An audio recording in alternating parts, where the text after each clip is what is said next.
I'd be over here like, I am the very model of a modern major general, vegetable, animal, and mineral. I know the kings of England, and I quote them all historical, from Marathon to Waterloo in order categorical, etc. Well, I don't know how you expect that not to be in the intro now.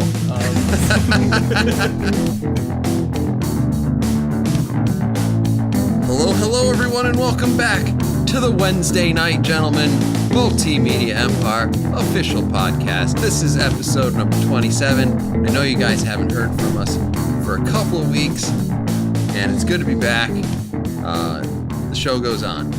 This show is where we like to talk about comic books, TV shows, movies, video games, and seldomly political discourse. I am your host, Tactic Angel, and with me is my murderous socialist friend, Midget Radio. Hello. Midget Radio, how are you? I'm doing, pretty well as normal. How are you? I'm doing okay. I'm pretty happy here with a glass of bourbon. I don't know what you have. What do you think?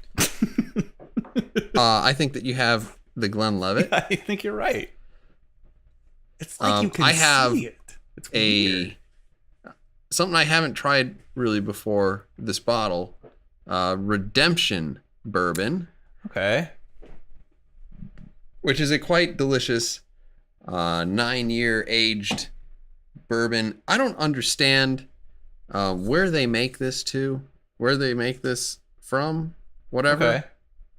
Because like immediately next to Redemption bourbon was Redemption whiskey, and you're like, what? Okay. Because the difference between whiskey and bourbon is, or American whiskey and bourbon is, largely location. Like, are you in Bourbon County or are you not in Bourbon County? Yeah. So I don't know.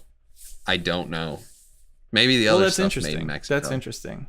I've always had kind of a negative attitude toward bourbon, but I think it's just because I had a poor experience with it the first time I ever drank it.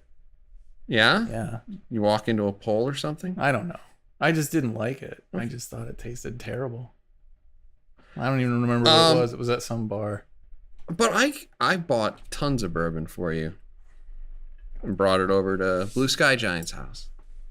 Did you? Oh, yeah. That was good. Yeah, that was good stuff. Oh, man, when the Wednesday Night Gentleman was a live event. Yeah. No one else got to hear the wonderful thoughts that we had. It's really too bad for I like this redemption stuff, and I feel it's a little bit fitting for our topic today. Our topic today is Spider-Man Homecoming specifically. Now, if I have to explain to you what Spider-Man is, dear listener, then you have been in a coma for at least 15 years because you have had to endure 6 movies in 3 different continuities, plus one little bit part in one of the greatest superhero movies of all time. But this is Spider-Man Homecoming, Tom Holland as Peter Parker, a person who seems legitimately young, which seems like strangely new. It is. Midget Radio, first impressions, Spider-Man Homecoming. I mean, the thing that stuck out to me the most is that Marvel, one of their greatest strengths, I think, aside from the costuming and everything, is that they tend to cast parts really well with like a few minor exceptions, and I think Tom Holland is an excellent addition to the universe, and I think probably pretty easily the best version of Spider-Man that we've seen live action. I agree with that. I think actually Tom Holland is a lot of the reason why I think this movie works. Yeah, I'd agree with that. Yeah. In terms of overall story, let's talk about and it's been a long time since I've seen the Tobey Maguire stuff. I think I skipped all of the Amazing Spider-Mans because what was, oh yeah, I heard they were garbage. Yeah, they were garbage. They were definitely garbage.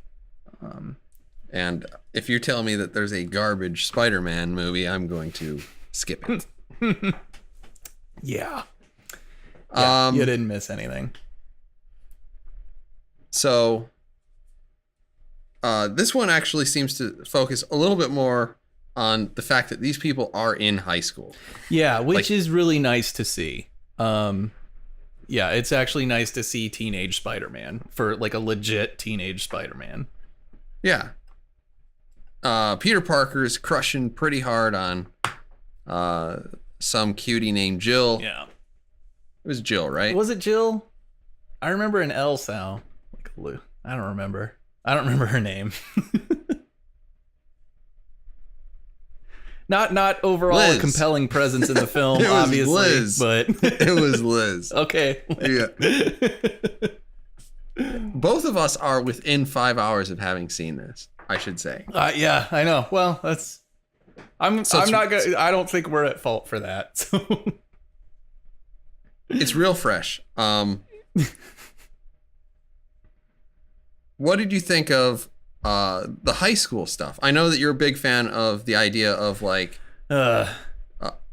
X-Men as you know, Dazed and Confused. Yes. Did you find that did you like the high school stuff? I liked it well enough. I was actually thinking about that a little bit while I was watching the movie, because the high school stuff it's fairly generic, and I don't know if it's because like every time we see a high school movie, and particularly every time we see like a party, you know, like a house party at a high school movie, it like tends to get completely out of control. Everybody's drinking and it's like ridiculous and insane. So it kind of struck me as actually sort of refreshing that this was a pretty G-rated high school experience by comparison to other movie high schools. And in part because Peter's involved in very little of that actual scene. Yeah.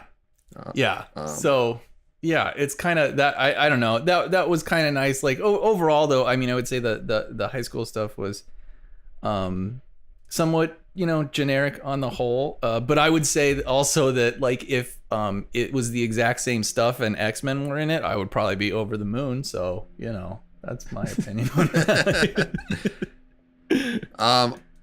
I thought it was passable. There was a few parts of it that felt a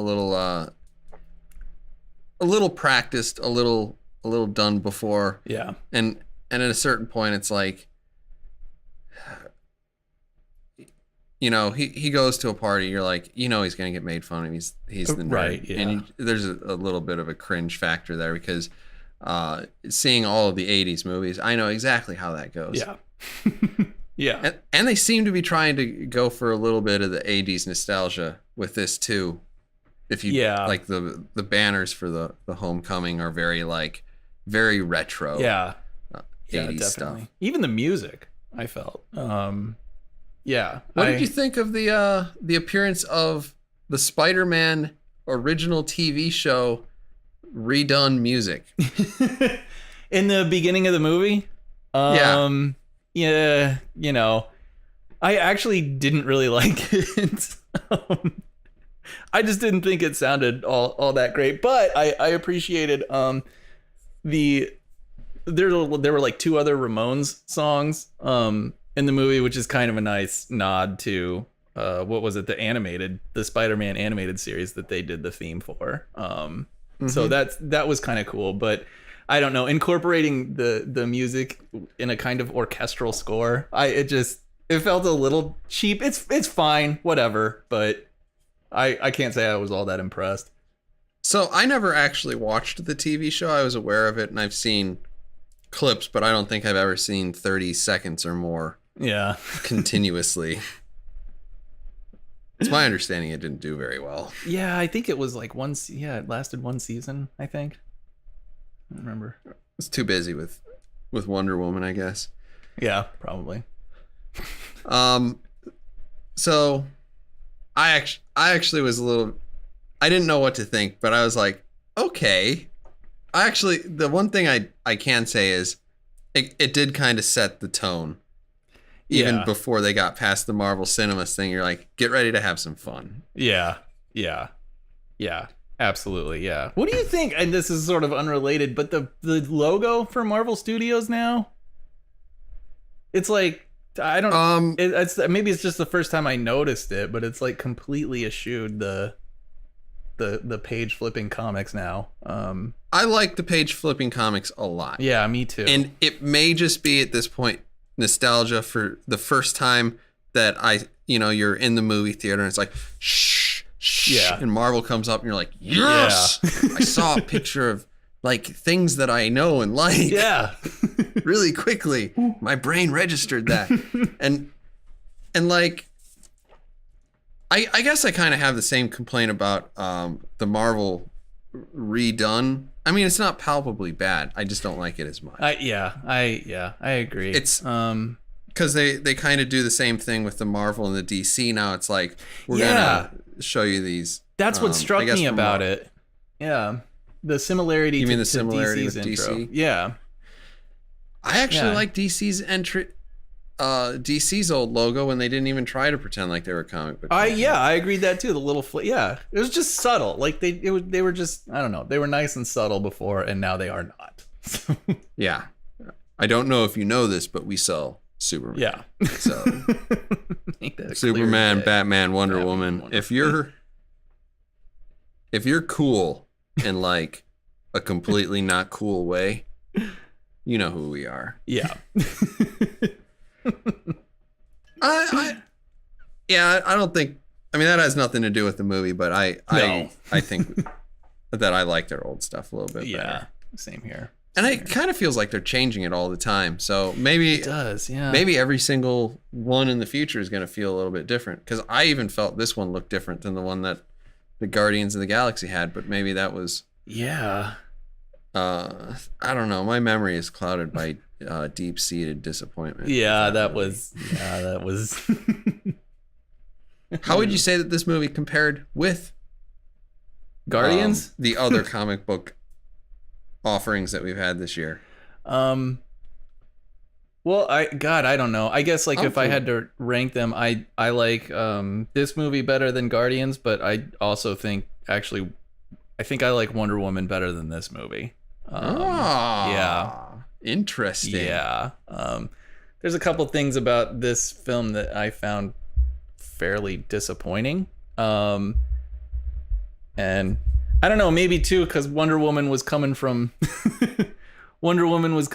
basically the fucking pits of despair and shit that have been DC movies and managed to rise above all of that. And this movie, it's just it's competing. It's in a league of movies that are just fucking amazing. So I don't know. Maybe that's part of it.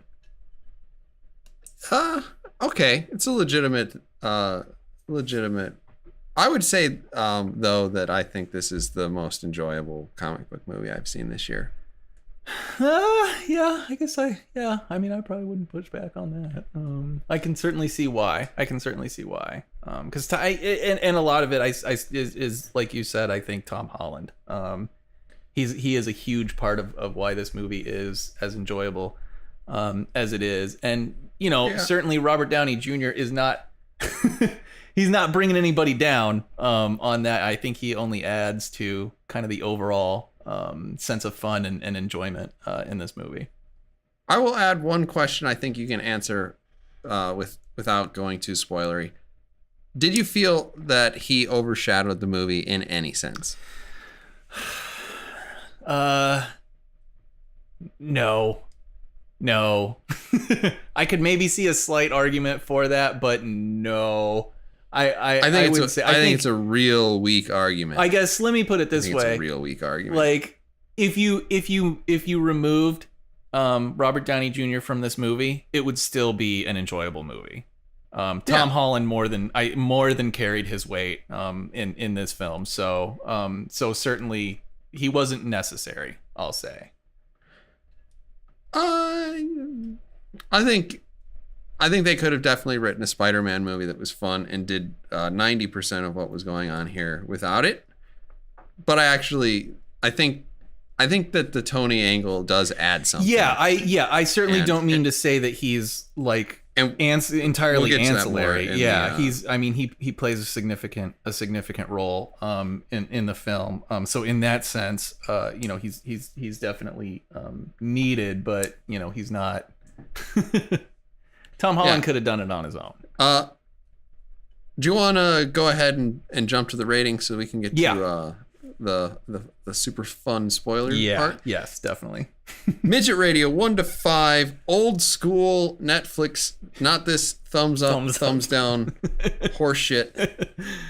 What do you give it? All right. I'm curious. I'm kind of anticipating what you're gonna say. Because I think I'm gonna come in at a completely even 3.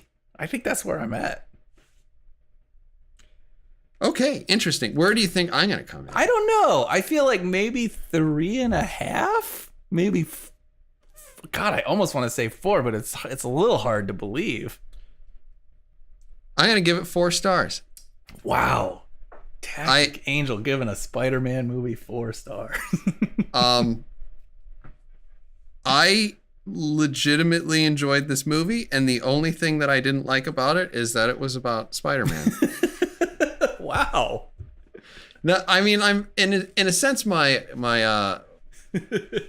score is taking into account that I have bias against it, and I don't know to what degree I have bias against it, but I'm gonna guess that it's somewhere in the area of at least a half a star to a full star. Okay. Because I was thinking 3.5 or 4, and I'm like, I think legitimately the movie deserves a 4. Okay. Okay. I don't think I'm gonna buy it day one on Blu-ray or anything. So it didn't knock my socks off, but that's more that I just am not all that. I'm not all that into Spider-Man. I laughed out loud probably 4 or 5 times in this movie, which almost never happens. Really? Yes, it was very funny to me several times. Wow, I don't really? even remember what it was, but it was just like, I couldn't help it. I'm like, damn it, Tactic Angel. Get yourself under control. There are people here. You are an emotional puddle in this movie. Yeah. I hadn't eaten anything. I don't know. Maybe my blood sugar was low. That must be it. Got the whiskey going now. I still love it. Wow. I want to hug it out. Wow. Okay. I'm interested. Well, where do you want to start? Where do you want to start? First, spoilers. Right. We're putting that up. Okay. Spoilers. Now, where do I want to start? Yeah.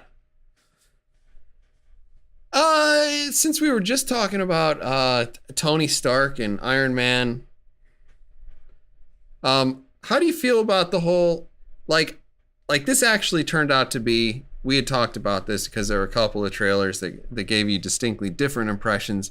It turns out that the impression I got was more true to what actually happened and what I wanted to play out.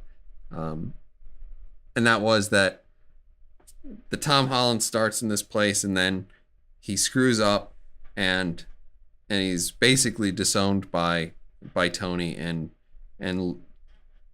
kind of refines himself. And strangely, Tony Stark functions a little bit, not really, but a little bit like a father figure in this movie. Oh, yeah. And I thought that was all good. Yeah. What did you think of the whole Tony Stark, father figure, Avengers, and then the decision, not to be an Avenger at the end?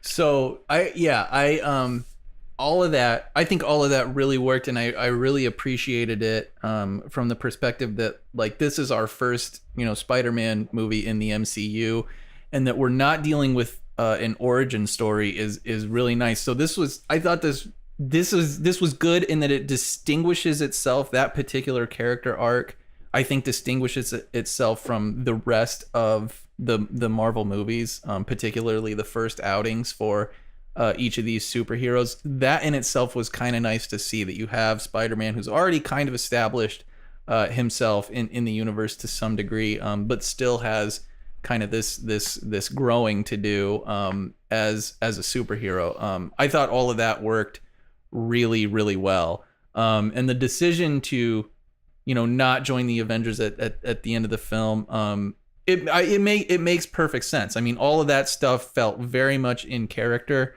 to me, and I think that's what worked so well about it. It didn't feel mechanical, in some sense. Like, it didn't feel like, well, here's the inciting incident, his uncle dies and it's his fault, and like, we don't have to see that fucking story again. So yeah, I thought it really. I actually think we're gonna get a little bit more of it in the second one. Well, we probably will. I expect we will. But it was nice to see. It was nice to see this character arc. It's something that we haven't seen, Spider-Man necessarily go through before. So it adds a little dimension to him and to Tony, and I think Stark's relationship with Spider-Man, and the fact that he's kind of combating against his own relationship with his father in this movie as well. That's sort of a personal issue for him to struggle with as he's guiding Peter. All of that works really well too. I thought was great. And he's an older, successful guy who hasn't achieved like the sort of mortal success. Like, he's got that on again, off again, on the rocks relationship with Pepper. Yeah. We see that's a little bit better in this movie. Yeah.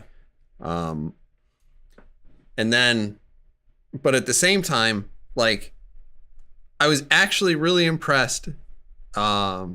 That last scene, he shows him the suit. That suit looked kind of, I'm not going to lie, I was a little bit like, that suit looks awesome. I have a theory as to why this is a 4-star movie for Tactic Angel. But then he's like, no, I'm going to do my own thing. Yeah. And he walks away and he's like, is it a test? And he's like, yeah, kid, you did good. And like, there's a part of you that, like, you look at Tony and he looks like angry and rebuffed immediately after Tom Holland does it. But then, like, in a few seconds, he manages to pull himself together. He finds the grace and he's just like, yeah, kid, it was a test, you did great. And then the door opens and there's all sorts of people there, and it wasn't a test. Yeah. And it was actually kind of a nice. Tony Stark's been kind of, as a character, been taking it on the chin because he means well, but he's been making several mistakes. Yeah. Over the course of the last few films. And like, it was nice to see that because he's growing as a character. Tom Holland is, he's basically Spider-Boy in this movie. Yeah, totally. Yeah. And really, this is his way of saying in that confrontation to Tony Stark, Dad, I'm ready to, set out on my own. I want my legacy to be my own, and eventually I may come back. Yeah. And so that's like a big moment of growth for him, which I thought was also pretty cool. And I don't know. I like the reverse there at the end. Yeah. Yeah.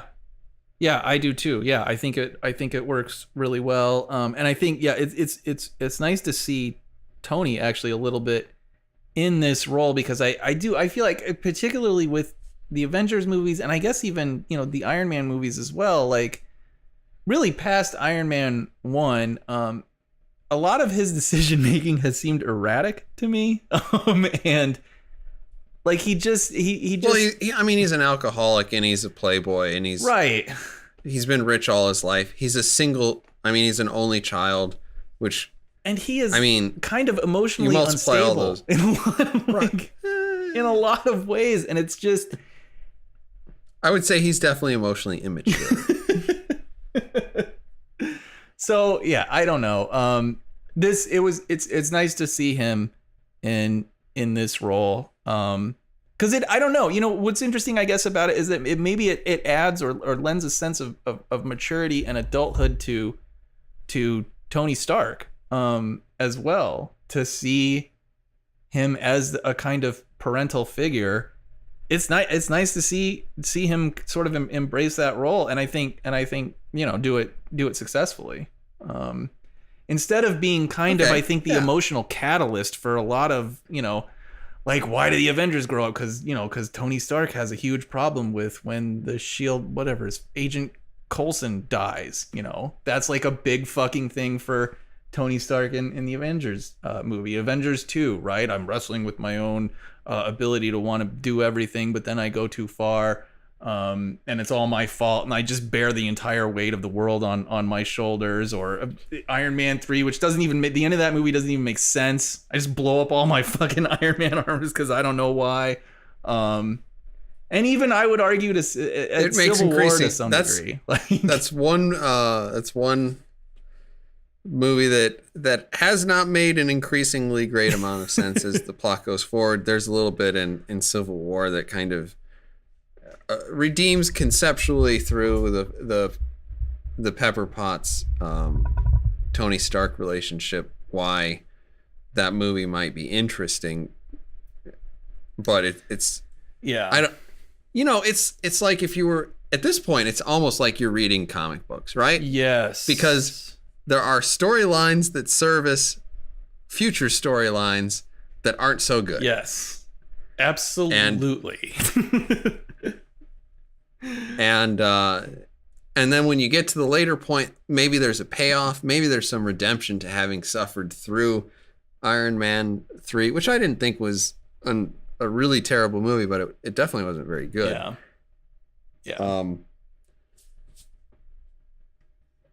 So I'm gonna get off of that. I think we both agree that Tony had an interesting part to play here. Yes. I think he wasn't too overpowering, in spite of just the magnetic personality of Robert Downey Jr. and Tony Stark on screen. Yeah. I think they did a real good job balancing that out. Yeah, I think so. Too, and I think it's all the more credit to just Tom Holland as an actor, because he is by himself really compelling.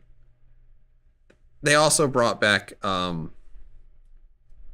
Happy, who served as a needed and also enjoyable intermediary. Absolutely. So Happy was back. Jon Favreau looks pretty fat. Yeah, he's doing well for himself.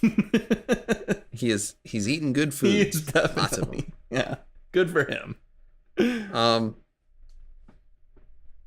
What did you think of specifically in Spider-Man's development, the moment where he kind of panics in this movie, and he's basically just crying out for Aunt May to come and save him? Yeah,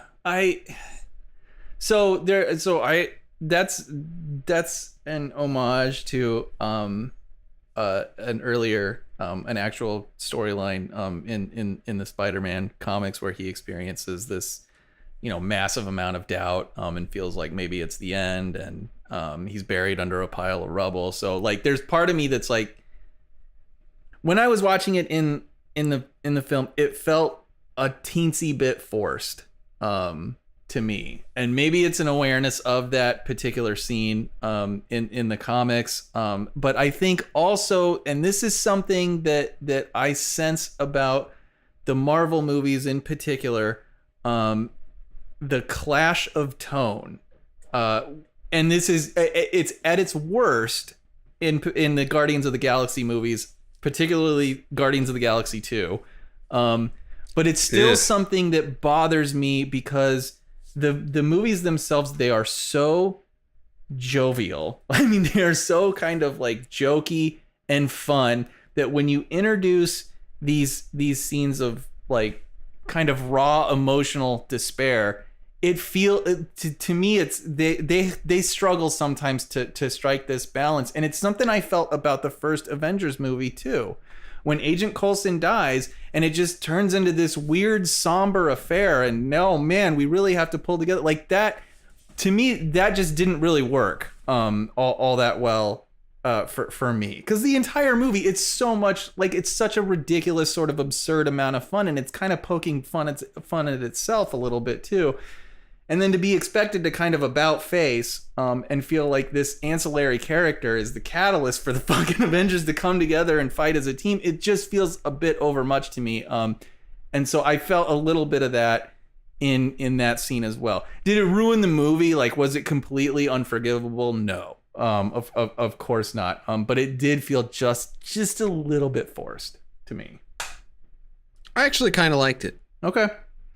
I'm not familiar with Spider-Man comics because, of course, Spider-Man is a lame comic book character, and I don't follow him at all. Oh yeah. But in a way, I feel like that was his kind of, and to address the tonal things you're talking about, like I love like Peter Parker's sense of wonder as he's flying through all of this yes, absurdity. Yeah. He's like, "Oh, that's amazing. That's cool. Oh God." Yeah. Etc. Yeah. And I mean, it's super fun, and it actually makes him pretty endearing. And it lends to why this movie works. Yeah. But actually, from that point to kind of the end of the movie, he's not as jovial. He doesn't make those jokes. And he's literally yelling at the Vulture, "I'm trying to save you." Yeah. Yeah. And I mean, I get where you're coming from with the tone, because I think some people could view that as a shift in tone. But I think actually once they open the door and you see that, the Vulture is your girlfriend's dad, which sounds absurd to say it, but like you completely get where he's at. He's just like in full on holy shit panic mode. Yeah. From there to the end of the movie, because that's actually where the tone of the movie changes. Yeah. So okay, and this maybe we split a little bit here, because I did not like that twist at all. That felt it just felt like a plot twist to me, to complicate matters just enough to make the end of this movie a little bit more interesting. That felt a little mechanical. I just didn't really like that twist. But I mean, if it works, obviously that's if it works, it works. It just, I kind of felt like, now that I feel like the movie's fucking with me a little bit. Like, so the one thing so this is where we get back into the Spider-Man 2002 thing. So James Franco plays Jason Osborne or something like that. Harry Osborn. Harry, that's right. He plays Harry Osborn. James Franco, what a tool. Anyway, I know. So he played, and like when that happened, I was like, no, don't do this to me again. Maybe the Green Goblin can be a black teenage woman who lives in Oregon now. I don't know. Sure. Like, there was a part of me that looked at that and was like, no, don't go down this road. Oh, you put my dad in jail, or you killed my dad. Right. Yeah. Yeah. He goes to great lengths not to kill people, which I kind of like. Yeah.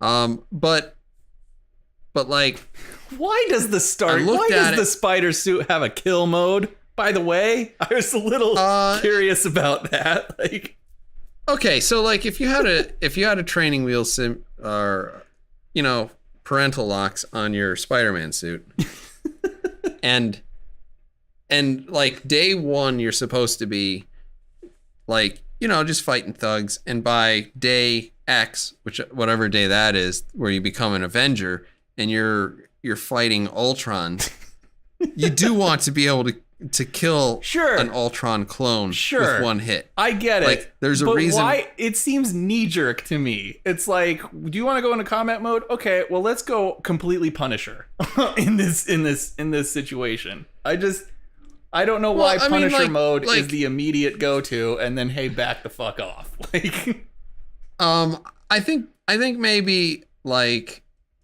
if he had gone through the process, eventually it would have become apparent why combat mode, or like think of combat mode as like serious combat mode. It just, I don't know. As opposed to like, I'm gonna beat up the people in the bank. Granted, I think the first time that I laughed was when he pulled Iron Man's face and he's like, Tony, why do you need to rob a bank? Yeah, that was You're a billionaire. I don't mean to cut you off.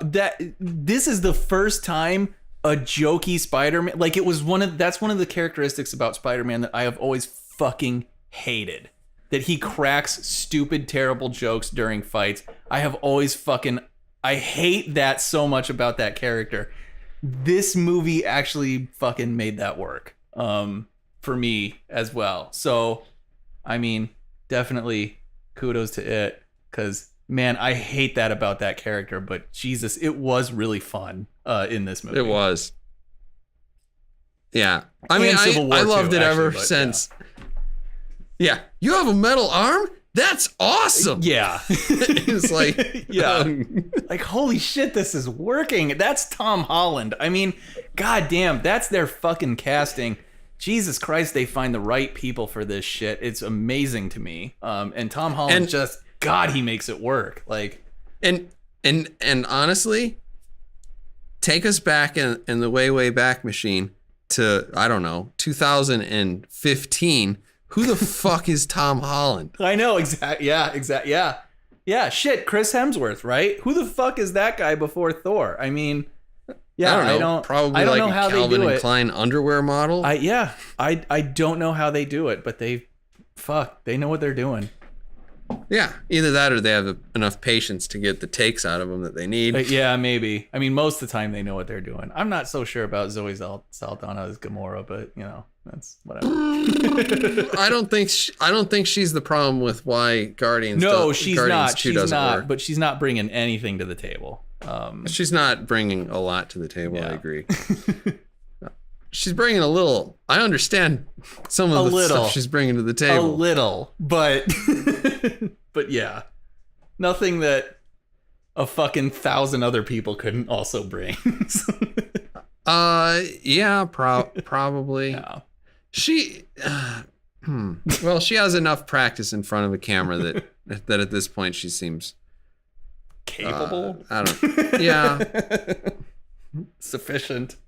Pick a barely acceptable, passable word, and that'll probably any one of those will work.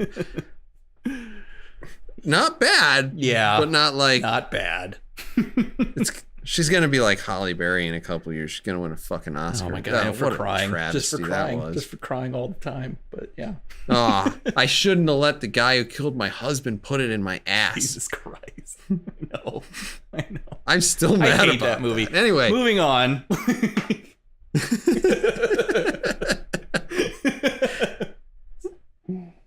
Oh man. So, I don't know where we can go from there. I don't know either. Now I've got that fucking film stuck in my head.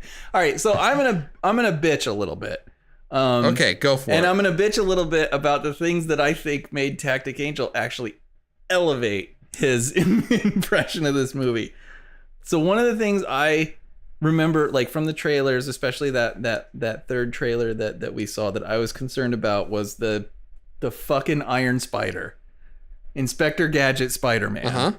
I really hate that. I just like, okay. So I guess here's my question to you. At what point does Iron Man in particular, so Iron Man, at what point does he run into the Superman problem, right? And that problem is I'm fucking basically invincible at this point. I have magic technology powers, and they solve 100% of all of the problems I will ever encounter. Like, at what point do you reach that where you're basically fucking invulnerable? I mean, I feel like this movie... I don't think that Tony Stark has reached that point, and I definitely don't think that Spider-Man was anywhere close to that. I don't know, man. Now, I will say that if this movie was absent Len, who I thought was pretty funny... was that his friend? I don't remember the name. That's his fat friend. Yes. Okay, yeah. The man in the chair. Yeah. Like he's totally obsessed with playing a TV personality. Right. And like that's what makes his role work. It's like, oh, you almost got blown up last night? That's awesome, or whatever. Yeah. And Tom Holland looks at him like, what? But like Tom Holland would have been like, the moment before he almost got blown to pieces, like that's crazy awesome. Yeah. Because they're both children. Yeah, totally. Yeah, and that all like, works. Yeah. Whoa. And like, so if you didn't have like that scene where he's like going back and forth between the two rows of library computers, I think the whole relationship works a lot less, where he's the man in the chair. And at one point he even does that pirouette as he turns around. He's like, man in the chair. Yeah. It's great. Yeah, totally. All of that works. At the same time, like, I get it, because it's like, I don't want Spider-Man to be Gadget Man. Neither do I. I didn't find, and I think like for the most part he's not going to be interested in it, because it's like, right, he's just trying to save, one person at a time. Right. Tony Stark may be trying to save the world. Right. But he's going to save that Guatemalan refugee who can't find her way to the supermarket. Right. That's what Spider-Man is doing. Right. And I like that. I like Spider-Man as a kind of a street level character. That's cool. But like in some sense, he's my street point level is plus. My point is that Tony Stark and the gadget stuff, like I'm starting to question now, is the MCU relying too much on a fucking magic wand? And it's kind of bothering me a little bit. Like the whole scene with the boat. So the boat gets split in half by magic alien technology. And I guess all you need to do in order to keep it from fucking sinking is kind of tie both halves together. Like, there's part of me that feels like that's a little lazy. It's just a little lazy. Like, really? I mean, if you just kind of tie it together, then it's going to stay afloat and everything's going to be fine. No, I get it. The physics of it does. Right. It doesn't make sense. And I understand. This is a comic book movie, and there's so much of that I'm willing to accept. But then as soon as Stark shows up with the fucking Iron Man armor and the magic little jet discs thrusters that attach to either side of the boat and just jet propel both sides of the boat together, and then it's magically... a good thing you invented that shit, huh? Jesus Christ, like why the fuck does Tony Stark even need to be present? And why does Spider-Man even need to be present if they've just got Tony Stark magic wand technology to take care of all of these fucking problems? Like, that's what I mean by the Superman conundrum. I mean, if you never have to expose yourself to danger, you're practically invincible. And at that point, why even do any of this shit? Yeah. Like, it's just it's getting lazy. I think to me it seems lazy now. Okay, so I'm gonna address this not from the perspective that you probably want me to. Okay. But from the perspective of, I think this is what the movie writers were going for. Okay. So Tony Stark magically thrusts the boat back together and uses laser magic to make it all one piece again. Yeah. Right? Yeah. So the whole point of that set piece is basically that Tom Holland has reached too far. Sure. Peter Parker is not at the level where he can be an Avenger. He can do Avengers level badassery. Yeah. And then like, you know, he's kind of like holding his own, and then at the end, you know, it finally slips out of his fingers. The boat gets cut in half. Hundreds of people might die because of his hubris, etc. And then like the real Avengers, the gods of this universe come in and fix it and say basically, listen, you're not a god. Right. You're not an Avenger yet.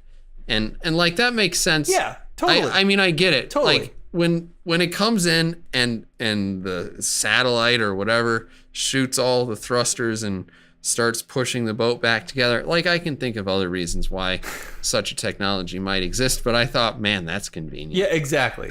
Exactly. It's a little too Deus Ex Machina for me. I mean, it's just, and that's what feels lazy about it. I think that's exactly what they were going for, because literally, like, Tom Holland looks at the Avengers as gods. Which, like, sure.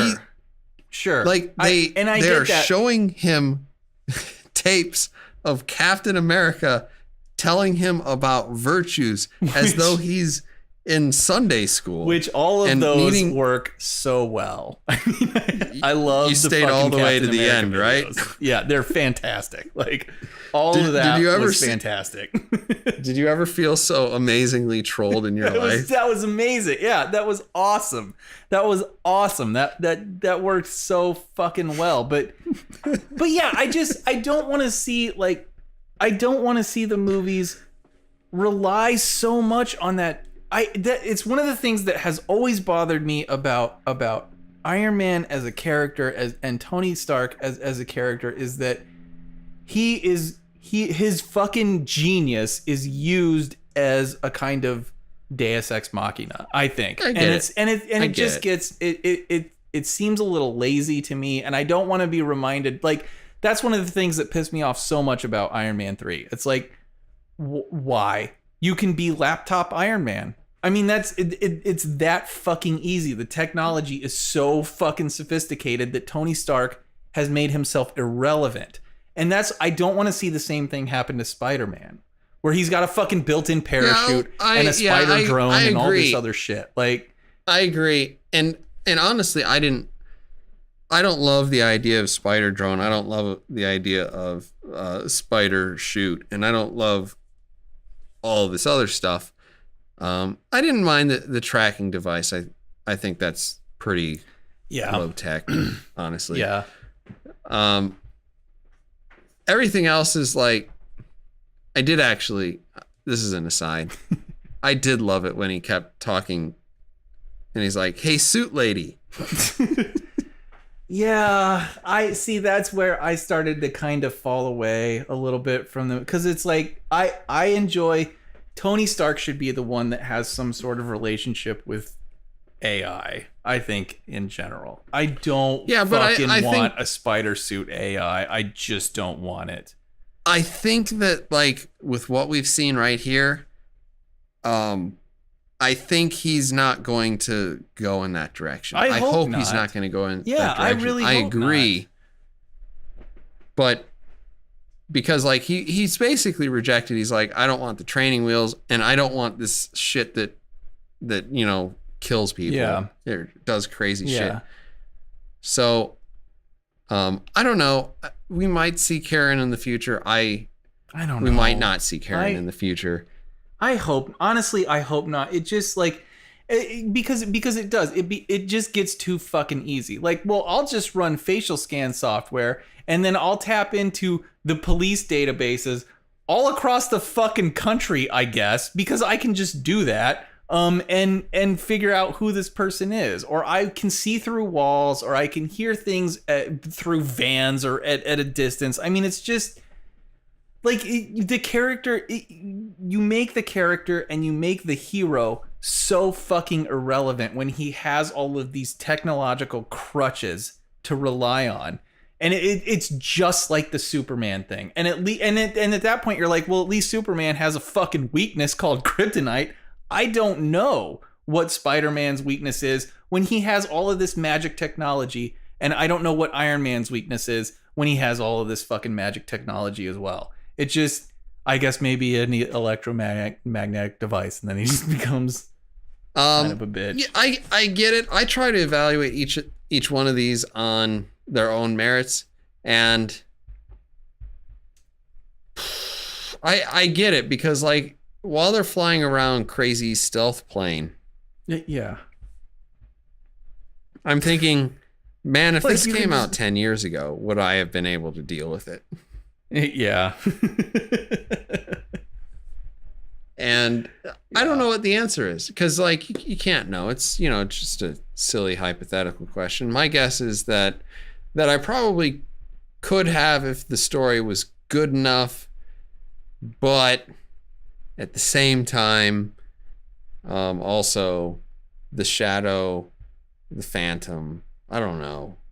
Yeah. There's some things there that would make you sort of say, yeah, you know. I mean, honestly, I might not have even seen this movie if it weren't for the fact that Spider-Man was completely perfect in his Civil War execution. Yeah. So yeah. I don't know. Of that, I mean, all of that is to Tom Holland's credit. And I mean, we can, you know, we could revisit movies like The Dark Knight, which certainly fucking have some plot issues and some writing issues with them, but the performances and the overall story is so fucking compelling that it negates so many of the kind of more practical issues that movie creates for itself. So for me, for Spider-Man, the plot elements were a little bit too high. I mean, I'm still at 3 stars on this movie, but so much of that, and this, I don't know, this to some degree, this is where you see sort of the magic and the power that is the art of an actor. It's Tom Holland, it's Robert Downey Jr. It's these people having some real fucking chemistry and some real fucking presence on screen that overrides a lot of this shit for me at the end of the day. But you know, still, I think that the writing is a little lazy. Is a legit criticism, and it's something that I hope that wasn't as true for, I think, some of the earlier Marvel movies, particularly Iron Man. I mean, the film that really launched this entire universe. God, that was a fucking great movie, and Robert Downey Jr. was no small part of that. But the writing in that film as well is, I mean, it's really, like, it's still really good. It's still a really good film. So I don't know. There's part of me that watching this movie, and certainly after having seen Guardians of the Galaxy 2, maybe I'm just a little worried that that they're starting to slack off on some of their editorial duties, I guess. Yeah, that's clearly to be seen. Yeah, yeah. Because Civil War, obviously, that fucking movie is practically flawless. So, you know. You can really pick at those nits if you want, but yeah, exactly, yeah, but it's not fucking it's not going to make it bad. Yeah, that movie's amazing. Yeah, so absolutely. Yeah, I mean, I didn't feel that, and I don't know. Maybe I'm giving Spider-Man too much credit, but it's because of the robot thing. That was my theory. The robot. See, thing. the thing is, like, I didn't like the spider drone, and I didn't like the spider shoot, and I mean, the other stuff was like kind of actually an annoying hindrance to Spider-Man, where he's like clowning around in this suit, and it's like, we're gonna go into super kill mode. Yeah, yeah. And his eyes turn super tiny and red, and he's like, no, I don't want to kill everybody. Yeah, I agree. And you're like, I was like, the training wheels are the fact that he has a fucking parachute, and the fact that he has an AI to talk to. Like, those are all the crutches. I mean, that's what, yeah, I don't know. That's what I don't want to see. It does feel like he's not going to go down that path, and that's definitely the right decision. And I hope it's true, that he doesn't become reliant on all of this goddamn Stark technology. Yeah. Though if it keeps Robert Downey Jr. in Iron Man, it's still hard to argue against that. Oh, of course, yeah, because he's fucking he's just fantastic. I hope maybe a little less magic wand, a little less hand waving, moving forward. Overall, and I don't know, actually, I'm a little disappointed about the Stark Tower or the Avengers Tower, as well. I like that so much Being more abandoned? than their new facility. Yeah, I mean, I get it, but it also makes sense. It does. It does. I just like it less, but whatever. I mean, even from like just a practical, if someone's going to attack you because you're the Avengers, exactly. If you believe the shit that Vision believes, that right. They're very nature, kind of draws adversaries to them. It's better to be fighting in upstate New York than downtown fucking Manhattan. Yeah. That's fair. It's fair. I just don't like it as much. Whatever. Yeah, I mean, there's a lot of good feels from the original Avengers. And I think I don't know if that was ever supposed to be Avengers Tower. It was originally just a Stark Industries building. Yeah, I thought that was so cool too, that transition to, they just kept it was cool. I like that. Yeah, but like the entire upper levels are just like Tony's personal living space. Yeah. And bar. Yeah. Yeah. Basically. So whatever. It's fine. Yeah.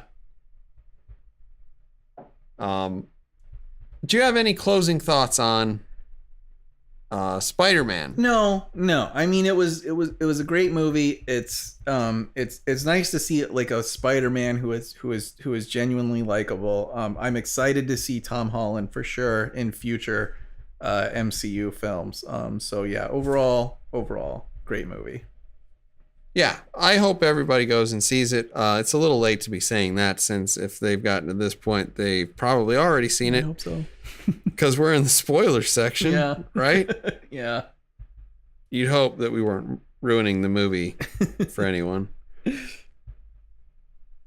Anyway, I think that's a pretty solid recommendation from the Wednesday Night Gentleman. Probably one of our more solid recommendations in recent past. For sure. So that has been episode number 27 of the Wednesday Night Gentleman Multimedia Empire official podcast. Thank you everyone for watching. Please feel free to subscribe and or like our channel if you've enjoyed our banter. Head on over to our Facebook page, give us a like there. There's Twitter somewhere out there that occasionally I manage to update.